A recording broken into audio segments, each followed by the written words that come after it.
Welcome to The Helping Conversation, an exploration and celebration of the practice, art, and science of facilitating trusting, safe, inclusive, and effective helping conversations with others. Defined as any conversation that focuses on supporting a person in the moment and/or supporting the overall growth and development of a person, group, or organization, the helping conversation is at the core of that sacred partnership between two or more people or a person and an organization when one has been asked, agrees to, or is empowered to help another. Not only the domain of traditional helping professions, such as counseling or coaching, this podcast will introduce you to individuals from a variety of walks of life, including business owners, leaders, teachers, advisors, entrepreneurs, parents, and others who have successfully and effectively utilized their own unique brand of the helping conversation to support people and organizations in being their best. Your host, Keith Greer, has enjoyed an almost 40-year career facilitating his own unique and authentic brand of the helping conversation as a clinical social worker, family therapist, school social worker, addiction therapist, and now as a highly sought-after executive and recovery coach, speaker, and trainer. He is passionate about shining a light on the skill and talent of those individuals that invite another into that compassionate, complex, and intimate space called the helping conversation. As always, recorded at RockVox Recording and Production Studios, Rochester, New York. Find your voice and broadcast it to the world at RockVox, rockvox.com. Welcome, everybody, and thank you so much for sitting in with me today on what I can excitedly say is my first episode of this idea I have had for a podcast for a really long time. So you are with us today on something called the helping conversation. We're here and will be here through a number of episodes to explore and celebrate the practice, art, and science of all of the different ways that people facilitate what I call a helping conversation. And let me give you a definition, because too often people hear the term helping conversation and they immediately think that that is simply the domain of folks in the more traditional helping roles like social worker, psychologist. And I have a bit of a different definition that we're going to explore in each of these episodes. So the definition I'd like you to consider is a helping conversation is any conversation where one person is there to support another person and/or is there to support the ongoing growth and development of a person, a team, or an organization. And so when you take into account that definition, it expands the number of people in our world who facilitate some type of helping conversation. And so, as I said, each episode, we're going to have a different guest who's going to share their unique and specific version of this very important conversation where one human being helps another. And so with that said, I would like you to join me in giving a very, very special welcome to my first guest on this podcast, Lori Drescher. Good morning, Lori. Good morning. I feel so honored to be your first guest. Not like I would let you get away with choosing anybody else to be your first guest. Right. So this was a no-brainer all the way around. I did not have a choice, even if I wanted to. So let me tell everybody a little bit about who Lori is. So you have a little bit of an idea of how she comes to this very specific helping conversation. Lori enjoys a national reputation as a highly respected and skilled recovery coach practitioner and trainer, recognized by the New York Certification Board as a certified addiction recovery coach and by the Connecticut Community of Addiction Recovery as a recovery coach professional. Lori is a family recovery coach, a recovery coach trainer, and a parent in long-term recovery from the effects of loving and living with an adult child who suffers from substance use disorder. Aligning her work to the following definition, professional recovery coaches promote recovery by removing barriers and obstacles to recovery and serving as a personal guide and mentor for people seeking or already in recovery. Lori has coached families and individuals since early 2014, speaks publicly regularly, and advocates across New York State and nationally for improved access to prevention, treatment, and community recovery supports. Her mission is to eradicate the stigma and shame of addiction in families, to empower families to achieve their own recovery, and to advocate for vitally needed community recovery supports. Her professional career includes 25 years of executive and management coaching, training, and experiential learning design. In 2016, Lori founded Recovery Coach University and is a designated best practice trainer by Friends of Recovery New York, as well as a New York Certification Board Peer Workforce Initiative authorized trainer for the C.A.R.C. family training, and we'll talk more about that. She is authorized by the New York State Office of Addiction Services and Supports, and again, the New York Certification Board, to train a variety of C.A.R.C.-related recovery classes like Recovery Coach Academy, Ethics for Recovery Coaches and Peer Advocates, the new ASAP, PWI Certified Professional Credential, and C.A.R.C. Family. She also delivers medically assisted training for recovery coaches and peer advocates and other recovery coach and addiction counselor trainings approved for recertification. Her goal, which I would say she has already achieved, is to train as many other aspiring recovering coaches and peer advocates in an effort to bridge the widening gap between addiction treatment and sustained recovery. Thanks for being here, Laura. Jeez, that's the longest bio I think I've ever heard. Yeah, well, it's all true. I got bored listening to It's all true. In a very few short years, you have accomplished a lot. So let me start with this. You did not start in this field. Well, we could say you started in another version of the helping conversation, more in the business consultation end of things. How did the journey wind up where it's been for the last 5-6 years? Well, that's a really interesting question. And I think the truth is that the work that I've done for most of my career has actually prepared me for the work that I'm doing now, which is my calling. And it's so cliche to say this. I don't believe in any coincidences. Somehow the universe and God and everyone conspired to put me where I am today, and I had very little to do with it. But as I look back, hindsight is 20/20. I do believe that all those years that I spent working more in the business realm was still spent in the helping conversation. And I think what I learned in all of those years has truly helped prepare me to be more effective in having helping conversations today. Whether I was consulting with Fortune 500 companies, CEOs, directors, employees, or, working with individuals who are in the depths of desperation from substance use disorder, and their families who walk beside them. It's still a helping conversation. It's just kind of what prepared me to be here today. Right. So given that your view would be that you've been in this helping conversation all through your professional career, I'm always curious with folks, where and how early in your life, as you look back, would you say there was evidence that you were going to be a person who facilitates a helping conversation? Well, if you would have said to me 20 years ago, you realize this thing that you're doing is having a helping conversation, I would have said, no. I'm in business conversations. We're talking about strategy, and we're talking about how to get more productivity out of your employees, and how to create better cultures. That's not a helping conversation.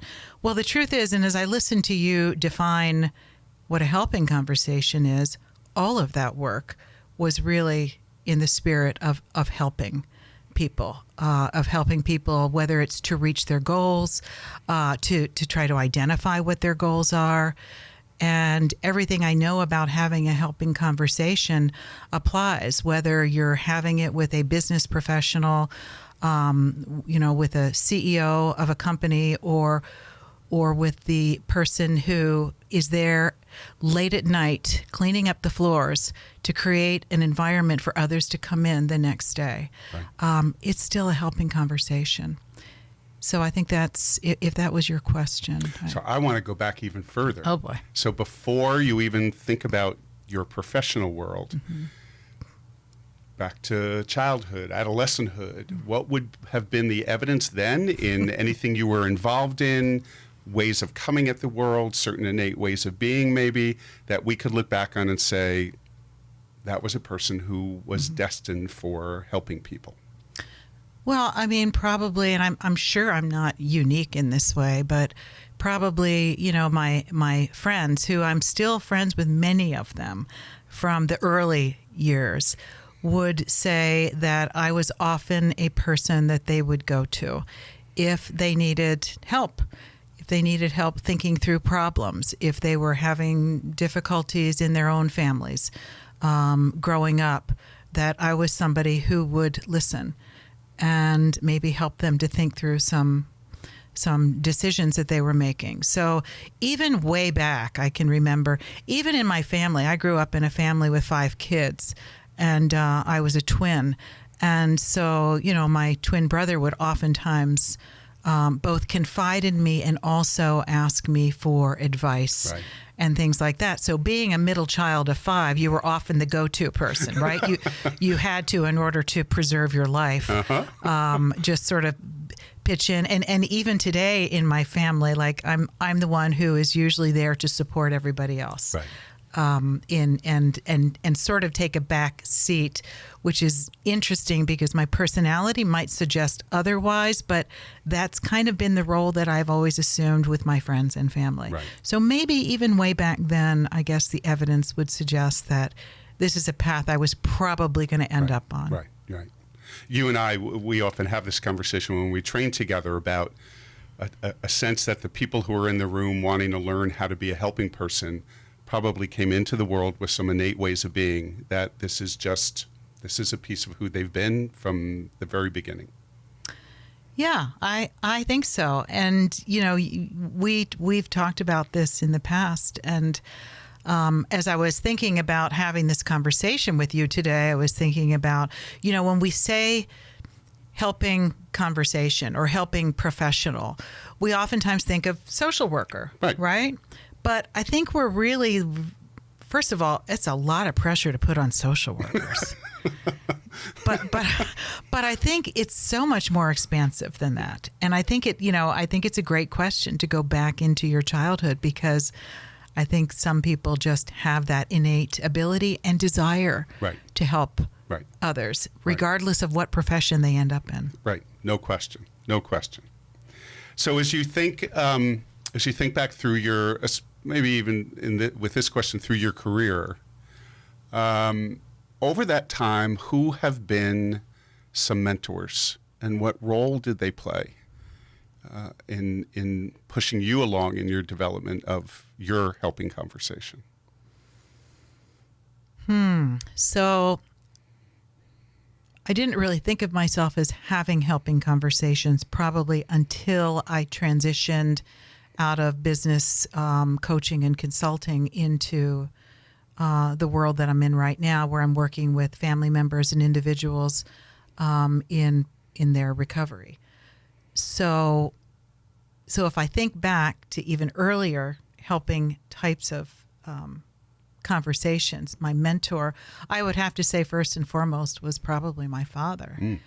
And even though he wasn't in a helping profession, I mean, well, okay, I guess he was. He ran an insurance company. So in a lot of ways, yes, he really was.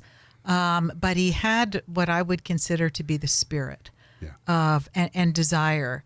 And it's why people went to him all the time, you know, and he was always available with an open ear to help people who were struggling. And so I think first and foremost, he would have been my mentor. Since I have been in the area of, you know, helping people with substance use disorder and their families, certainly I consider you a mentor. Oh, thank you. Keith, we've worked together closely, and I've learned so much from working with you. So I would put you at the top of the list.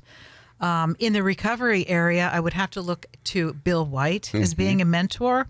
Now, he doesn't know it yet, but again, if I look at who has helped shape me and my perspectives, he has largely been there. I would say locally here, and so many people know her, would be Cheryl Martin. Yes. Who is with CCSI. I consider her a friend and a mentor. She has really helped me with the motivational interviewing that that's been an important part of my life these past few years. And then I would have to include, of course, our friend Ruth Riddick in there. She's been incredibly helpful.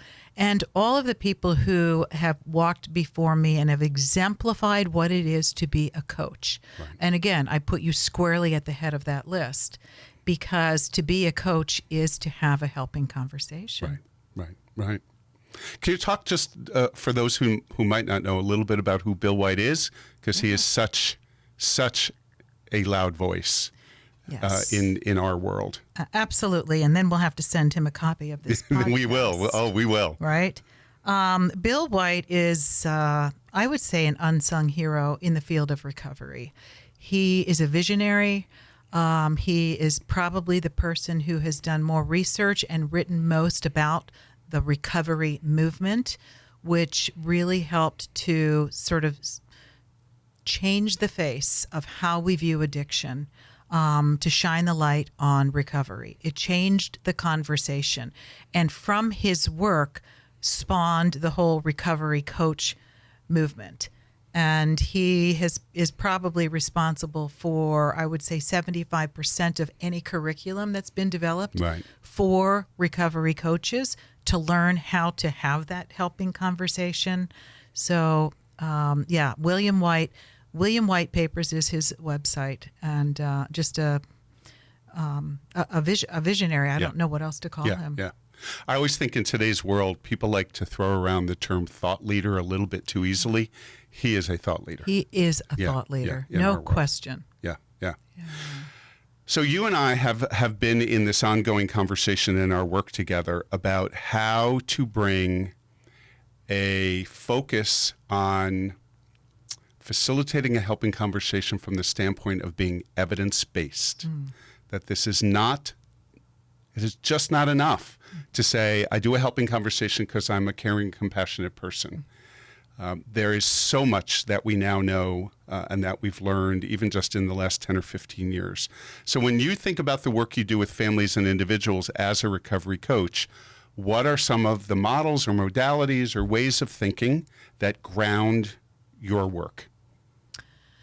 Well, without question, the one that probably grounds my work more than any others today is motivational interviewing. But besides that, I would say also, and this is one that you brought to the table for me. I had never even heard of it before, and now you're certified in it, which is conversational IQ, the science of safety and trust.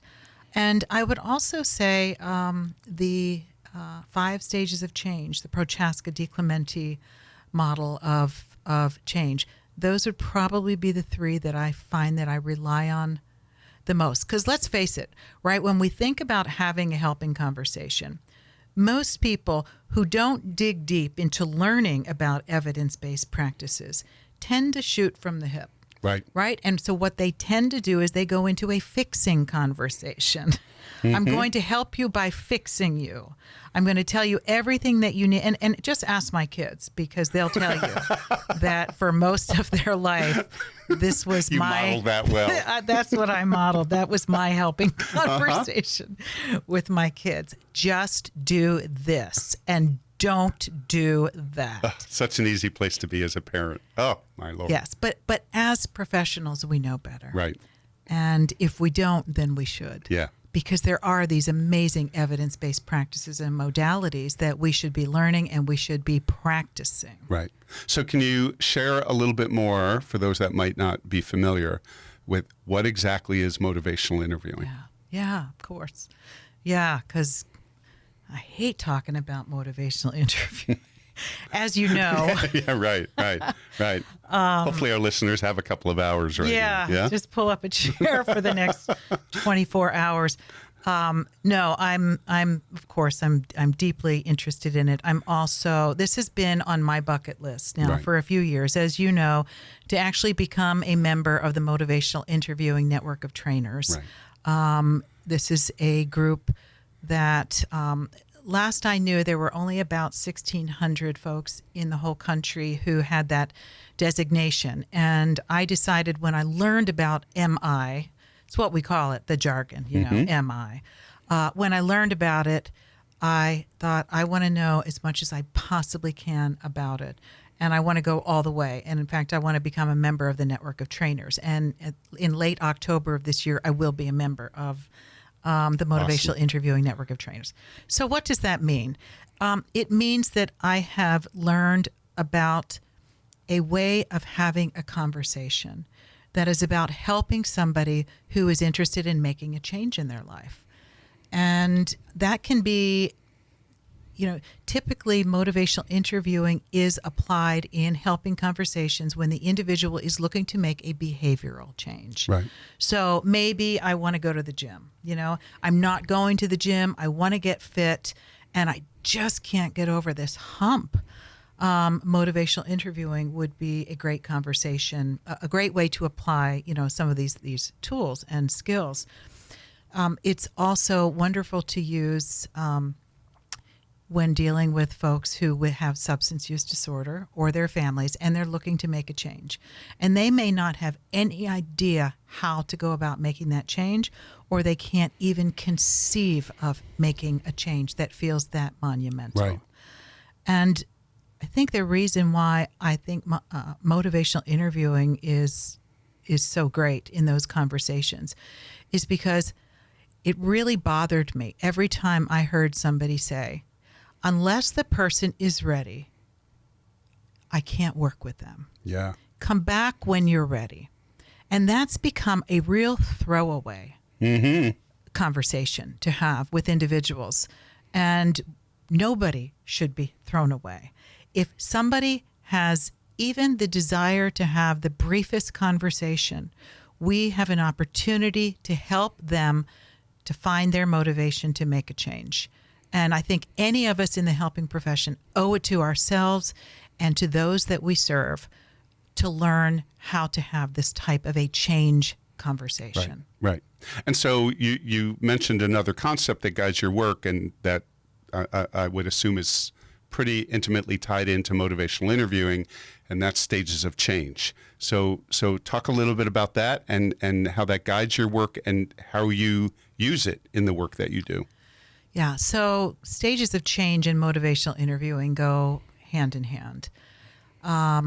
For example, so we know that the 5 stages of change starts with the stage of change called pre-contemplation. Well-intentioned folks out there like to refer to this stage as being in denial.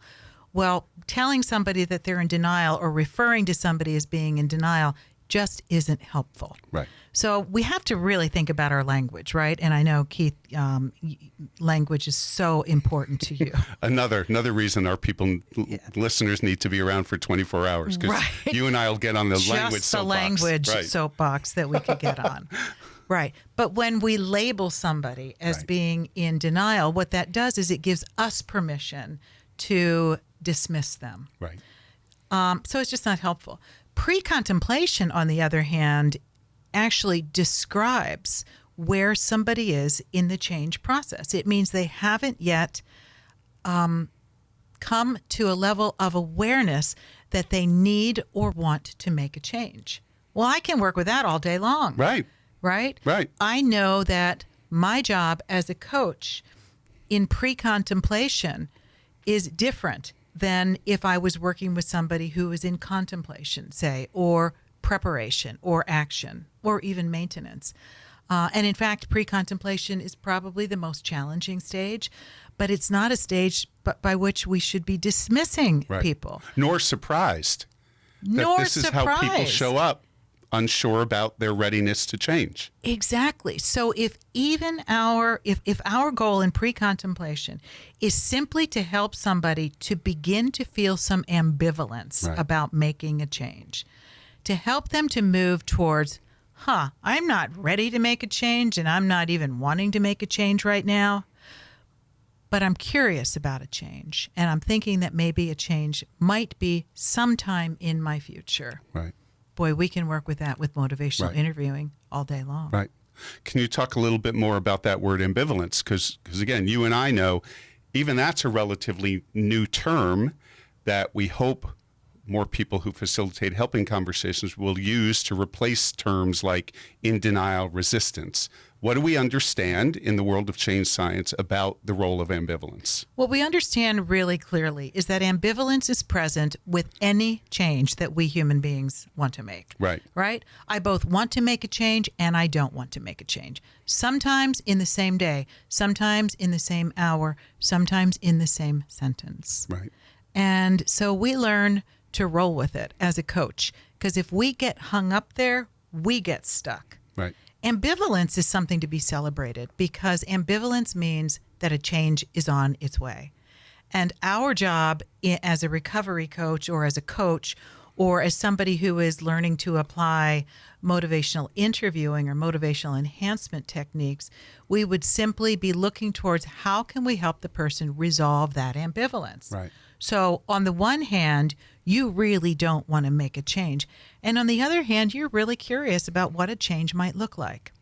And we're very intentional in motivational interviewing about ending on what we call change talk. This is the essence of why motivational interviewing is an evidence-based practice. Because when we end on change talk and even pointing out the discrepancy or Right. pointing out the ambivalence that somebody has expressed to us, they 9 times out of 10 will begin to make an argument for their change. Right. And it has nothing to do with me trying to convince them Right. of why they need to make a change. Right. Right. It's a beautiful thing. It really is, right? We don't have to work that hard We don't. in our role. The thing that always strikes me about this, with clients I've worked with, is the impact of simply honoring for them and identifying that ambivalence is real, because so many well-meaning people in their life, including professional helpers, have told them in the past that their ambivalence is a sign that you're not motivated, versus, no, ambivalence? Okay, yeah, this is what happens to us human beings. And by the way, how motivating does it feel when somebody tells you that you're not motivated? Right. Does that help us to become more motivated? Right. Which also begs the question, a longly held belief in some corners of the helping world is that our job is to motivate people. And what I hear you saying, Laura, is that's not our job. Our job is to help people identify their motivation.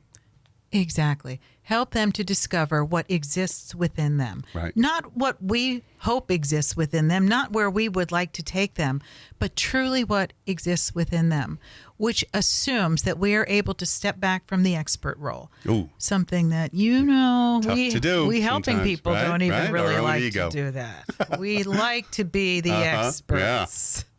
And that's probably been the biggest lesson for me is, and it's a constant practice, Right. because who doesn't like to be the expert? Right. Feels Right? good. Feels good to be the expert. Feels good to have all the answers. And yet we know that, and again, this goes back to the evidence. We know that when we treat the person as the best resource in whatever change that they're looking to make, when we truly believe in their capability, in their capacity to make a change, something pretty amazing happens. Right. They begin to believe it in themselves. Yeah. They begin to make the argument for their own change. Right. I want to ask you about something I've heard you talk about with motivational interviewing. I've heard Cheryl Martin talk about it, and that is, as practitioners of motivational interviewing, that the goal here is not to do motivational interviewing, it is to embody motivational interviewing. So when I hear things like that from you and Cheryl, what do y'all mean by that? Oh my gosh, you know what? I'm still really learning this. The first class I ever took with Cheryl Martin was called The Spirit of Motivational Interviewing. And that was about 4 or 5 years ago. Today, I'm starting to figure out what that means and why it is so much more important than learning techniques of doing MI or using MI. And when you are in a conversation with someone like Cheryl Martin, you recognize what it is to embody motivational interviewing. It comes out of her pores. Mm-hmm. It seeps out of her. It's in everything that she does. And in fact, it's one of the reasons why to become a member of the Motivational Interviewing Network of Trainers, one of the commitments you make is to use motivational interviewing in your training. That means, again, stepping back from the expert role. It means doing more listening than talking. Right. It means believing that all of the answers are in the room and you don't have them. Truly believing in others' self-efficacy, helping to build that, build on people's strengths, point out discrepancies, listen, reflect, affirm, until it becomes who you are, until it becomes how you communicate with others. Yeah. You and I had Cheryl on our radio show last year, and I have not personally had a great deal of interaction with Cheryl. But I remember thinking in the studio that day, I remember the word that came to my mind is sitting there and listening and experiencing her, and it was sunshine. Like it's just sunshine that comes out of her, positive, upbeat, warm, nurturing, and there's nothing about it that feels like this is technique-y. This is her essence. Yeah. Yes, and in fact, if it feels like technique-y, we will be told that we're using this in a way as a manipulation. And in fact, we have to sign some sort of a consent that says that we will not use this for purposes other than to help somebody make a change that they want to make. Yeah. So you can't use this to go buy a car or anything like that. Because it really is the spirit. And so the essence and the spirit of motivational interviewing is all about partnership. It's about looking at you and the person you're there to help as true partners. It's about acceptance, about truly accepting and meeting the person. We again, another cliche we say all the time, meeting the person where they are. But it really is. It's not meeting them where I want them to be or where I hope to take them. It's where are you today and where do you want to be? Total acceptance. It's also an appreciation for their autonomy. Right. Believing that they have the right to make the decisions. You don't get to make the decisions. Right. And we need to be okay and support their decisions, even if we don't always agree with them. And then finally, I've got this sort of model in my head, right, as we talk about the spirit of MI, which is PACE, partnership, acceptance. C is compassion. And then E is about evoking change talk. And when we talk about Cheryl Martin, we have to talk about compassion because that woman just, exudes compassion. And empathy. I think of her when I look at that Brene Brown animated short, on empathy. The big bear who goes down into the hole. Not the one who's up, saying, it's dark down there. Yeah, you want a sandwich? No, she's the bear that goes down into the hole and says, and puts her arm on the person's shoulder and says, I don't even know what to say. Right. I'm just so glad you told me. Yeah. That's her. But it is authentically who she is. It is authentically who she is. So I'm sure she was drawn to motivational interviewing because it resonated with the core of who she is. Right. And I think that's true about so many practitioners of motivational interviewing. It's not a stretch for them. Right. So I want to ask a related question around modality or model or evidence-based thinking that guides your work, but more specifically in how you think about and conceptualize this thing we call substance use disorder. As you sit with folks either who are struggling with their own contemplating recovery or early recovery or family members, what's the latest and greatest that percolates around inside your head and heart that guides you in that thinking? Well, I think a lot of it is, what we've been talking about. It's not going in with the assumption that I'm there to fix them, to fix anything about them, because that's always sort of the visceral response to somebody who is in need, to somebody who is in pain, Right. is we want to fix it. And as a family member, as a mom who tried to fix it for many years with my own son, that's all I knew. So I had to really be deliberate and intentional about learning other methods that were actually much more effective. So things like, getting out of the expert role, asking questions, having people identify the reasons for why they need to make a change, the reasons for why a change is even possible for them, and to help build on their strengths and encourage them, because so many folks that I meet who are either family members or individuals with substance use disorder have maybe forgotten along the way that they even have strengths, Right. that they're even worthy of recovery. So those are the things that I try to keep in mind as much as possible. Right. What would you add to that, Keith? I think for me, so much of my thinking today is just guided by our increased understanding of the neurological basis of this disorder, and that there isn't a moral quality to it, and that it's not just people can stop if they want to, or that they do it to themselves, and all of those narratives that are still alive and well out there about what substance use disorder is and who the people are that suffer from it. And I always find that, I think as you do too, that alone is so helpful for people, because people with substance use disorder have grown up in the same culture you and I have, and they're hearing those narratives that this means there's something not good about me. Right. And just to even combat that and say, no, here's what we understand. This is what this incredibly complex, multifactorial mental health disorder is and isn't. I just find that really helpful these days. Yeah, and what we sometimes in our classes, we cite the definition of substance use disorder. I think it's the ASAM. The website. ASAM, yeah.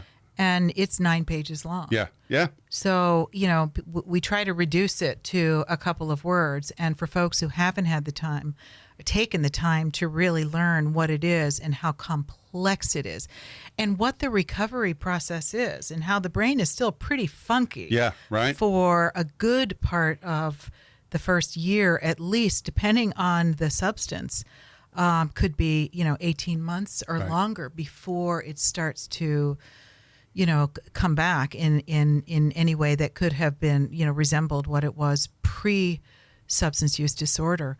So, our being in judgment of folks who are suffering from what I would consider to be one of the most debilitating chronic diseases and most difficult diseases to find sustainable remission from, we haven't been all that helpful. No,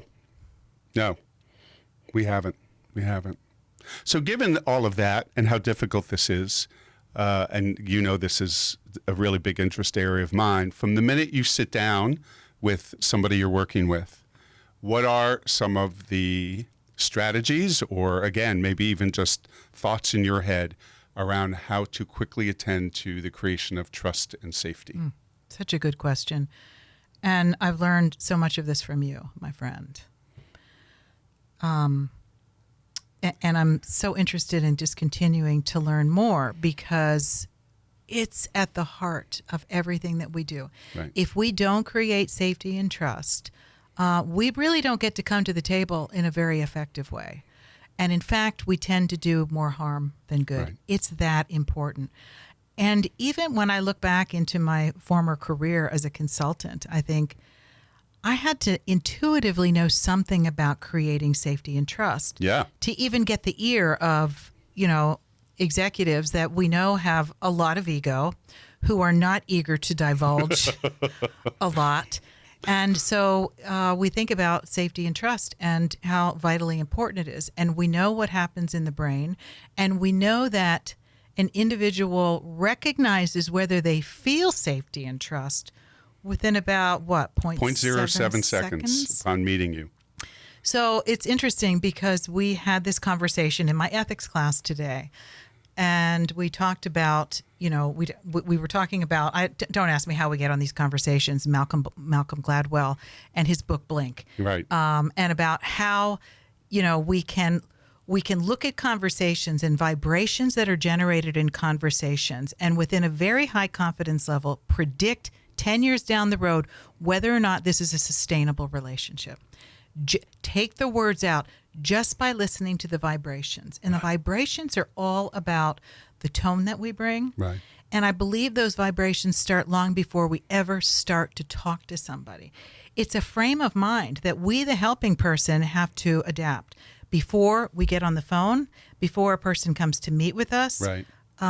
We have to essentially coach ourselves around how am I going to be most accepting, most open, most non-judgmental with this human being that is trusting themselves with me. How can I put a smile on even if I had a crappy day? Right. Make them feel welcome and make the conversation be for them, about them, not about me. Me, you. Right. Right. Not easy to do. Yeah. So in all of your work over the years, what does doing this kind of work bring into your life? Depends on what day. Yeah, right. Well, I'm going to ask the other end of that question, right? Of what are some of the challenges? But for the time being, on those good days. You know what? I'm going to say this, but I really intend it to mean that there is no ego in this response, okay? Right. It's one of the most incredibly rewarding things I've ever had the privilege to do. And it's not because I get to be the hero, because actually being the hero is one of the least appealing parts of this work, but sometimes you get to be the hero. Sometimes people like to perceive you as the hero. Right. The true rewards of this work is when that light bulb goes off, when you're having a helping conversation and the individual looks up at you, maybe before the end of the conversation, and just the expression on their face is more hopeful, and there is a sense that they are feeling more empowered. It's a shift in energy. It's a discernible shift in energy. Yeah.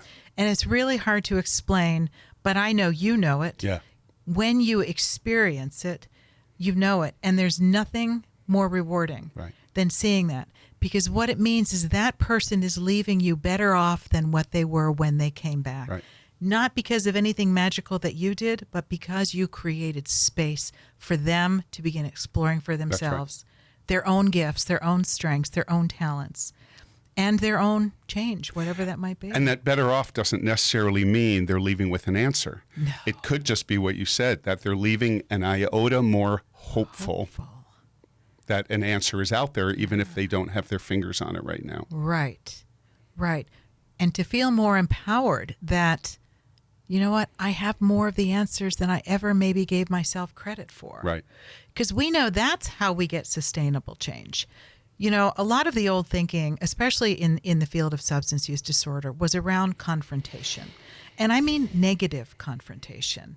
And what we know about change is that confrontational approaches can absolutely help generate a change in the short term. Right. But we know long-term sustainable change depends on the individual themselves truly believing in their capacity to make a change and to sustain a change in their time, not skipping over that all-important stage of preparation, which we helping people do all the time. We like to rush to action. Yeah, to action. And we want our individual to rush to action. But when we actually allow them the space and to just be present with another human being, to hold that space, which many of us find really uncomfortable in the beginning, but it's such a gift. Yeah. So I also hear you talking about and I know you and I agree on this, of the skill and attribute for people who facilitate a helping conversation in the way you're describing it, of patience. That if I go into the room and it's about my ego and I'll come up with the answer, and I'll tell you I can do that relatively quickly, but to hang in there and listen deeply and ask good questions and embody the spirit of motivational interviewing and trust that the person in front of me has their own answers. That's a process that takes a little bit longer, and how we honor that with our patients is a very important part. Right. And I'm like, I got a little smile going on inside because I'm looking at you and being probably inherently two pretty impatient people. Yes, no question. Right. Which goes to show that anybody can learn patience. Yes. Right. And we have to learn patience because we simply can't be effective as helping professionals if we don't. But I know for me, as an inherently not patient person, the patience has come in being willing to dig in to what the research tells us about the change process for people, some of the realities of it. And the big part for me has been being able to jettison the ego. That this, I have nothing, and we talk about this all the time, I have nothing invested in the outcome, which sometimes people equate with, well, do you like the people you work with? Well, of course I like the people I work with. I have nothing invested in the outcome because I can't. Because I have no control over that, because the person sitting across from me is the one who has the answers. And the more I've been able to wrap my head around that, and that wasn't an easy process, having been kind of raised in some traditional ways of thinking that I'm supposed to have the answer. Once I was able to go there, there was a whole lot more patience. And lucky enough, like you, to have done this long enough that we've seen the evidence. People have their answers.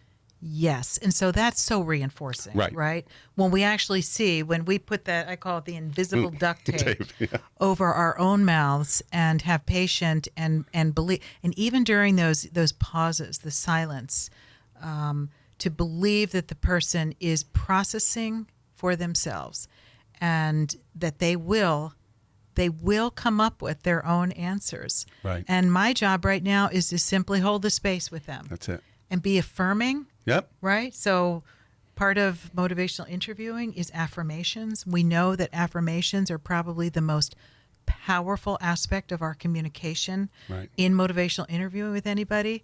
And when we look at substance use disorder field, oftentimes people that I talk to on a regular basis, you give them a sincere affirmation.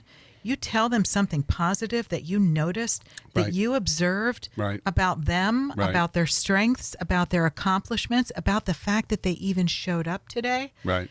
You see this look on their face like they're not used to that. They're just not used to having somebody compliment them in a sincere and authentic way and specific way. Right. So now let me ask you the other end of that question, because as much as there are so many gifts that come to us as the people who facilitate the helping conversation, I always want to really make sure, because I think sometimes people who don't do this work look in and just see us sitting, and we're the people who listen, and this is pretty easy. And this is not easy work. And so when you think about the work over time, what are some of the challenges for you in doing this work in the way you want to do it? I always tell our students in our classes, this work ain't for the faint of heart. Yeah, right. Some days really suck. And we need to really focus on our own self-care for this very reason, that no matter how good I am at detaching from the outcome, and I'm pretty good at it by now, we are compassionate people. We have a deep amount of empathy. And so when people are in pain, we feel some of that pain. Whether we want to or not, we do. And so those conversations that I have when somebody calls me, especially on the weekends, and they're desperate to find treatment or detox, or they left detox, or they left treatment, and they're out on the street, or the family member who can't find their child and they're worried that they're, in behind some building in an overdose situation, and that panic. I know that panic. I've lived that panic. I know that fear. And those are the days when, we just have to really focus on the experiences that we've had that have been really positive, because more than not, they are positive. So we have to prepare ourselves. And one of the things that we tell our students is, because they come into these classes because they want to be recovery coaches, and you can almost see the cape on their back, right? That I'm going to save everybody. Save everybody, Yeah. and they really mean it. Yeah. And they really it comes from a great place. It comes from such a great place, and so we say to them, you can no more attach yourself to the idea of saving a life or take credit for saving a life in this business than you can accept responsibility for a life lost. People's lives will be saved and lives will be lost. And if you can attach yourself instead to your role as the peer recovery professional or coach, instead of to the outcome, you will be far less inclined to go in with a fix-it mentality, and instead really rely on those things that you know to be most beneficial from a helping conversation, which is truly believing in the person's ability to change, believe that they have all their own answers, believe that your job is to just be a good listener, to ask some good open-ended questions, to reflect, to affirm, and that you don't get to take credit. Yeah. Right? Yeah. Right. So I want to be very mindful of the clock here, because as always, this time flies. So let me ask you this. Given some of these challenges of doing this work with this specific population, because I really want to highlight something you said about this work is not for the faint of heart, because like every other disease, people will die from this disease. And we would love to say that's not true, but we know that is. So in doing your work with individuals and families, and even just the busyness of running a coach training school, just a couple of things you do to keep yourself centered and healthy and... Okay, so full disclosure, I need to do more things. Yeah. I know what I need to do. I'm not always best at doing them. I know that getting out, for me, just getting out and taking a walk every single day is so important. And even in between either training or, having a coaching appointment, even before coming here tonight, I knew I had to get out. There's something about getting out in nature that is so healing. Right. So I do that. I'm trying to do more exercise. And so I need to be in a helping conversation with somebody who wants to help me move towards that change goal of getting more exercise in. Yeah. For me also, it's creating time every other month to go and visit my grandkids. Yeah. Spending time, this. You're a new grandpa. Yeah. There's nothing more replenishing or exhausting than spending time with the grandkids and just spending time with family and also having variety. If I did the same thing day in and day out, I couldn't do this work. I couldn't do coaching all day long, day in and day out. It would deplete me. Right. So finding those things that bring energy into our work and mixing it up, because we know some of the work is going to be somewhat depleting. Yeah, yeah. And, we talk about this within our professional circles, but it's another aspect of the work we do that I think if you're not in our field, it sometimes is easy not to appreciate, and that's this concept of vicarious trauma, of the impact on us of listening every day to people's hurts and losses and grief and traumatic events.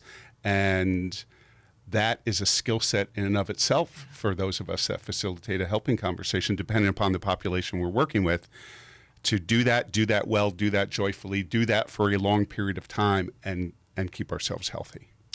Yeah, and we are working and living in a time when there has been so much research done in this area of trauma and vicarious trauma and compassion fatigue, that to ignore it would be to ignore a really important part of the work that we do. And I get concerned that agencies and organizations aren't attending maybe quite enough to this. We're good at telling people, take care of yourself, right? Really good at it. Go do some self-care Right. this That's weekend. Right. And manage a caseload of 65 manage people. Right. Caseload, and come to work overtime, and we expect you to be here at X time in the morning. So we need to begin establishing cultures that truly value self-care in this line of work. It's necessary for our survival. Yeah. We certainly can't be effective without it, but it's necessary for our very survival. It's so important, and I know you and I agree that there's a difference between an individual in the system and the system. And so individuals and systems in the helping systems are all well-meaning, but there are aspects to the system, like what you just talked about, like crazy work hours, crazy caseload, crazy amount of paperwork, that the system has to be willing to look at, because that's not healthy for anybody working in some of these systems as a helping person. Yeah, it's not healthy. It's definitely not sustainable. Right. And so the business side of me says, okay, helping people agencies out there, if you want to retain your really good helping people, you want to invest some time and resources into creating a culture of care, of not self-care, but of care that shows that you truly value your people, and you value that they're doing some tough work that requires them to have some timeouts, some time off, and some replenishment activities. Whether that's a room in the building that is just a crazy room filled with puzzles and games and maybe some exercise equipment, a place to, maybe a punching bag, a place to blow off some steam, and then to really invite people in to use that, or a place outside, picnic tables, and it has to become part of the culture. Yes, it does. So my last question for you today, if one of our listeners is sitting at home and listening in on this podcast and is thinking, wow, this recovery coach thing sounds pretty cool, what would be some just really quick words of wisdom about either places to get started, professional development goals, one or two things to immediately focus on for someone who is interested in maybe doing the kind of work that you do? So one of the first things I would say is, because a lot of folks who do this work are in recovery themselves. Right. And so the first thing I would say is, be sure that you don't want to do this work as a replacement for your own recovery program. That these two things need to coexist, but one should not replace the other. Being a recovery coach is not working your own recovery program. Having said that, if you would like to learn more about recovery coaching, certainly I encourage you to look up Bill White as the guru and the visionary. I would invite you to look at our website, recoverycoachuniversity.com. We've got a lot of information on there about the certification process. And there's even, I think, a little video of us chatting about the work of the recovery coach, the peer. We call them peer advocate recovery coach. And there are so many resources, whether you're in New York State or in other states. Look up, just Google the term recovery coach, see what comes up, learn what's available in your state. And we would love to have you in our trainings, and always available for questions. And Keith, my training partner over here, I'm so lucky that I have this guy who trains with me. He's doing a million other really important things, but he always finds time to come to the table and do training, and he's so gifted at it. And I'm so blessed, and I really thank you. Me mean too. that. Me too. And thank you for having me on today. Well, listen, Lori Drescher, recovery coach trainer extraordinaire, thank you for being my first guest on this podcast. This is a wonderful way to kick it off. And if you are listening, it is recoverycoachuniversity.com. You can find all sorts of information on Lori in her role as a recovery coach for individuals and families, as well as lots of information on Recovery Coach University, truly one of the leading training organizations I'm going to say nationally, not even just in our area. Lori does some pretty amazing work in that area. So again, thank you. Thank you. We'll do this again sometime. Okay. So I want to thank everybody for joining Lori and I on this inaugural podcast episode. We hope it was meaningful and maybe a little bit of learning went on. And we hope that in the future that you will join us as we continue to explore and celebrate the practice, art, and science of the helping conversation and the amazing people who facilitate this very important conversation in their little corners of the world. Join us next time. Take care. We thank you for sitting in on our discussion today on just one unique version of the helping conversation. We would love to hear your thoughts on today's podcast, so we sincerely invite you to follow, rate, and most importantly, review our episodes. Please join us for our next episode as we continue the exploration and celebration of the practice, art, and science of the helping conversation.